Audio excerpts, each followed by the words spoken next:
Hi guys, I have 3 grammar nuggets to do today. I'm going to knock 3 out. So 3 separate videos, off we go. We are talking about, pardon the red light, I'm not for sale in that way.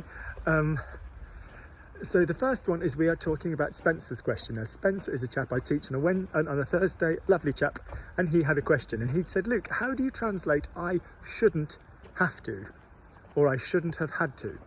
And the simple answer is we don't tend to translate it. So if you think should is I would have to, je devrais, it's the same thing in French. So I should, je devrais, I would have to, je devrais. I should have, j'aurais dû, I would have had to, j'aurais dû. And they've got different contexts in English, haven't they? I should and I should have sounds like something really going towards, like, you know, yep, going towards that, green. Oh, I should do it. Je devrais le faire. No, I would have to. Sounds like something you don't want to go towards. So that's a bit of a red, a negative. So they've got a slightly different connotation in English, but the fact remains they are the same thing in the French. Je devrais, j'aurais dû, it's the same. So when you get into expressions like, oh, I would have to, I shouldn't have to, like, oh yeah, I've told you already, I shouldn't have to tell you twice. Come on, get your bag ready, you're talking to kids. Or I shouldn't have had to have told you, or, you know. It's a little bit repetitive in French. You don't really tend to say je devrais pas devoir te dire, because the should element and the have to element are coming from the same verb. Now there's plenty of times in language where we have the same verb. Sounds quite alliterative, but we just say things like I'm gonna go, I'm going to go.